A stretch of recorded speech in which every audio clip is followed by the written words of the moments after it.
Hello, hello. Happy Wednesday, everyone. Welcome. I am Meredith. I'm here with our message for the 14th of August, 2025. I think I have my dates right. I'm not really sure.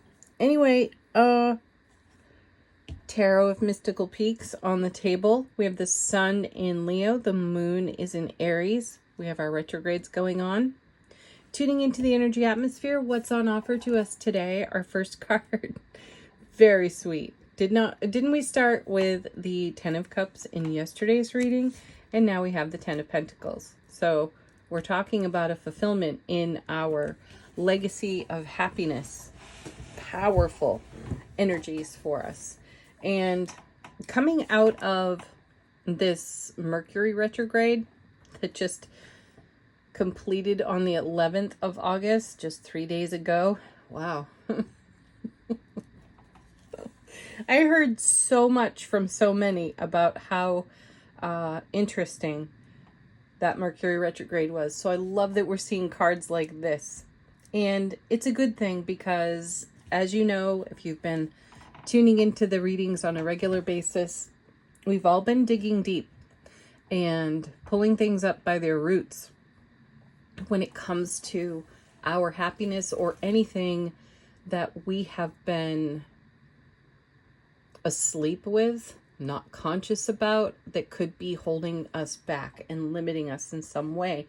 And I feel like most of us are shedding those old skins, and fantastic. Congratulations. Let's see what's next, because none of that stuff can come with us, right? In the Ten of Cups, in the Ten of Pentacles, where we're headed on the foundation that we're on now. Next we have, look at that. Again, the Strength card in confirming what I was just saying. Oftentimes when we feel vulnerable, we cover that with bravado. And it's really just a mask for fear. And we've been taking a look at that. So we found our strength. We talked about this card in yesterday's reading and how this is the energy. You know, what the lion represents there is just beneath the surface within all of us. Are we accessing that? Are we bringing our courage to the now? While sitting next to the Ten of Pentacles, I say yes. Though we had to go to some murky places to figure out what might be standing in our way, what might also be below the surface, and shed that. Next. And there's the High Priestess. I hope we see the Death card. Those two travel together quite a bit. Although I think the Death card was in yesterday's reading. Anyway, or a recent one. Nonetheless, it's been around. Transformation. And here we are with the High Priestess. And this is us listening to our subtle intuition. The whispered intuition. The one that's so easy to dismiss. Though we've been tuning in deliberately. And we've been quiet enough to hear that intuition and take action on it. This almost feels like a progress report in the first three cards, and you're doing great. Everyone is doing great. And Judgment.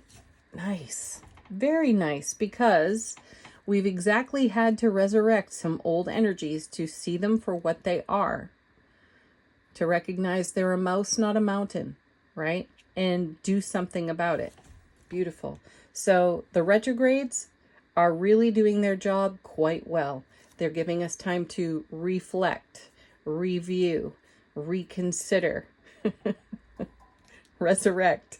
So again, that we have a nice, easy pathway to letting go of what no longer serves.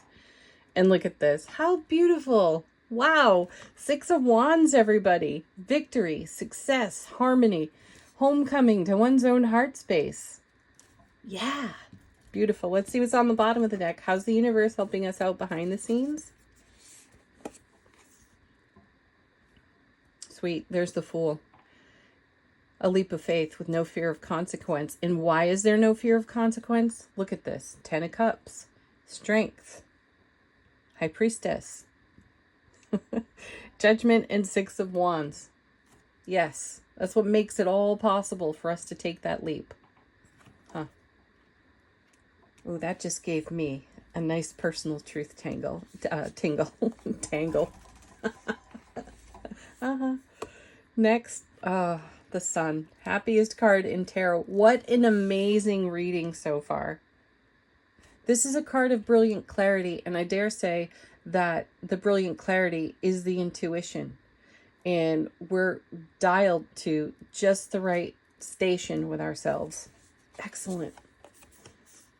And the Empress, because we're building a whole new foundation on a foundation that's already magnificent. We're expanding. I see her as a message of expansion sitting there with the Sun. Everything is magnified. Everything is super clear. It all clicks into place for us in some way. And we get it. And then we keep taking action on what we understand much more deeply and expansively now. And we're off like a rocket with that beautiful Knight of Wands. Knights are messengers. They carry energy between cards. So look what this Knight is bringing. All of this right here. And where's it all going? Sweet. Could you ask for a better reading? There is the Eight of Wands. Incoming information, communication as well. So we're collaborating with others perhaps, but the incoming information is swift and it's unifying. And I really feel it's our intuition. It's us listening to our soulful presence. What else is here? That's it. I'm going to stop right there. Well, there is the Ace of Wands after that. So we start with the Ten of Pentacles. We finish with the Ten of Cups and look at everything in between because it is marvelous. Angel answers. If you have a question, put it to this deck. Let it confirm the reading or be a fresh message. Our first card. Big happy changes because of our happiness, because of our dedication to our legacy of happiness. Ten of Pentacles.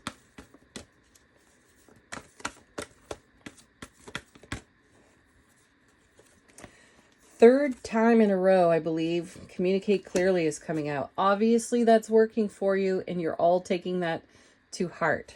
Mind coherence. No verbal clutter. Mean what you say. Say what you mean. I got a card mess here. Trust yourself and your journey. All the right things are happening. Everything that is in evolution is perfectly, divinely right.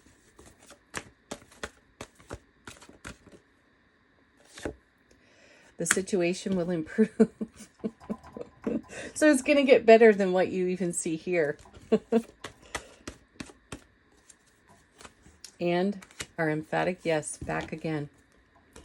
Final word on today's message from angels and ancestors. How is our soulful presence informing our waking consciousness?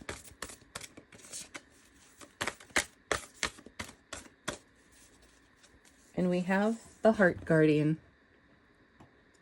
Love and let yourself be loved. Yeah, the greatest romance happens in your self-relationship. And bring that everywhere, folks. Have the best Wednesday ever. Peace, love, joy, happiness. Namaste.